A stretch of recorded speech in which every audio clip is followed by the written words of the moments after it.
केरळची निवडणुका असतील, तामिळनाडूची असतील, त्यानंतर दुसरी लाट या देशामध्ये आली होती. त्यासाठी हायकोर्टाने सल्ला दिलेला आहे की 2-3 महिने निवडणुका पुढे ढकललं पाहिजे. निश्चित रूपाने तिसरी लाट येऊ शकते, पण निवडणुका पुढे ढकलण्यासाठी जे 5 राज्य आहे तिकडे राष्ट्रपती राजवट लावण्याशिवाय दुसरा पर्याय नाही. आम्हाला वाटते की पंजाबमध्ये त्यांना राष्ट्रपती राजवट लावून सत्ता हातात घेणं हे शक्य होऊ शकतं आहे. आमचं एकच म्हणणं आहे की निवडणुका पुढे ढकलणं हे एक वेगळं संकट देशामध्ये निर्माण होते. काही निर्बंध हे घालू शकत आहे. निश्चित रूपाने मर्यादित प्रचार, डोर टू डोर प्रचार, कोविड नॉर्म्स पालन करून प्रचार होऊ शकत आहे. मोठ्या रॅल्यांवर प्रतिबंध घालण्याबाबत कुठेतरी सरकारने विचार केला पाहिजे. हिंदी में जानना चाहिए कि एमआईएम के जो बयान है उसे किस तरह देखते हैं, जिस तरह शब्दों का इस्तेमाल, जिस तरह से एमआईएम के एमपी साहब इम्तियाज जलील जो पत्रकार रहे हैं, शायद वो चीज़ों को अच्छी तरह समझते हो.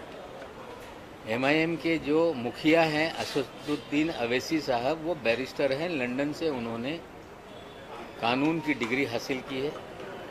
हमने स्पष्ट कहा है कि इंदिरा जयसिंह के केस में जो सुप्रीम कोर्ट का आदेश है कि कोई भी आरक्षण 50% की मर्यादा से आगे लेकर नहीं जा सकता, उस निर्णय से पहले जो लागू है वो कई राज्यों में लागू है.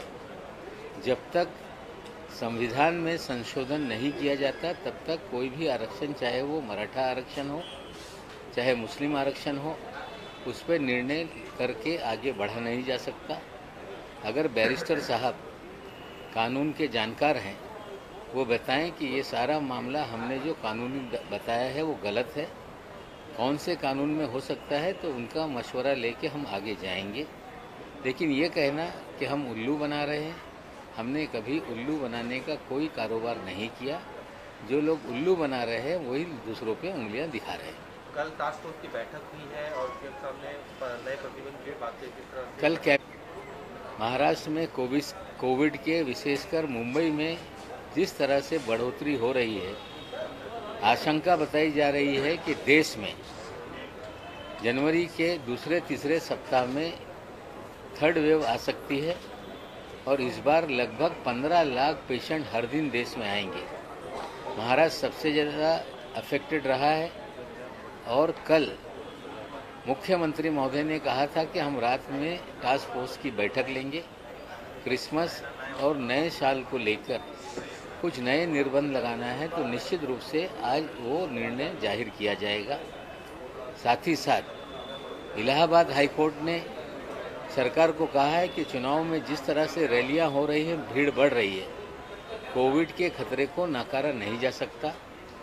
चुनाव आगे बढ़ाया जाए, इस तरह का भी सजेशन दिया गया है. हमें लगता है राष्ट्रपति शासन लगाना उचित नहीं होगा. चाहिए ये कि कोविड प्रोटोकॉल बनाए जाए, रैलियों पे पाबंदी लगाई जाए, घर घर जाके लोग वोट मांगे, इस तरह से व्यवस्था की जा सकती है. लेकिन पूरी तरह से राष्ट्रपति शासन लगा के देश में लोकतांत्रिक व्यवस्था को बाधित करना उचित नहीं होगा. कुछ निर्बंध लगाएं और सभी राजनीतिक दल उसका पालन करें तो बेहतर होगा. चंद्रकांत पाटील म्हणत आहे की कोरोनाच्या नावाखाली कुठेतरी सरकार राजकारण करू पाहिजे. कोविड ज्या पद्धतीने महाराष्ट्रामध्ये 2 लाट आल्यानंतर सरकारने ज्या पद्धतीने ती परिस्थिती हाताळली, जगभरात त्याच्या कौतुक होत आहे. तिसरी लाट येत आहे. इलाहाबाद हायकोर्टाने पण काही टिप्पणी केलेली आहे.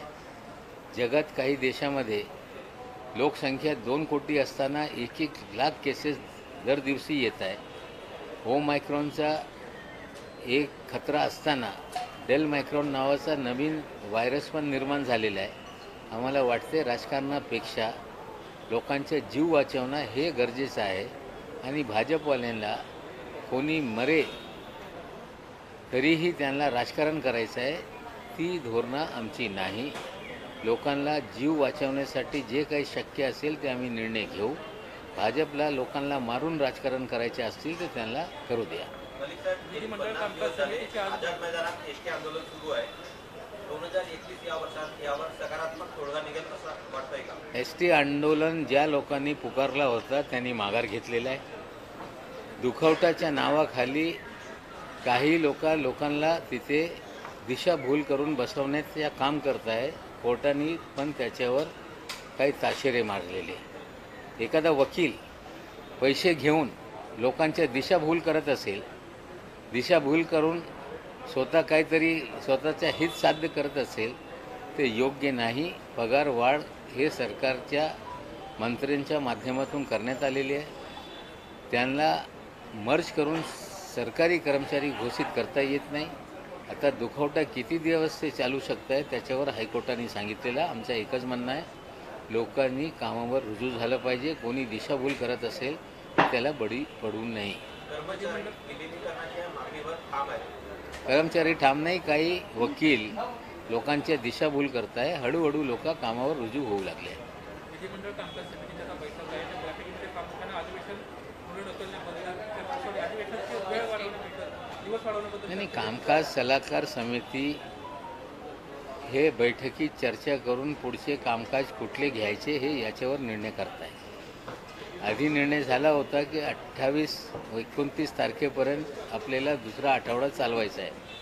कामकाज समितीमध्ये बहुतेक कुठले विषय घ्यायचा त्याबाबत चर्चा होते आणि त्या बैठकीमध्ये दिवस वाढवण्याचा पण निर्णय होऊ शकतो आहे. शेवटी कामकाज सल्लागार समिती जी आहे त्याच्या बैठक झाल्यानंतर पुढच्या आठवड्यामध्ये कुठला कामकाज, किती दिवस आणि किती काम करायचं आहे, निश्चित रूपाने समितीचा अधिकार आहे, तो समिती निर्णय घेईल.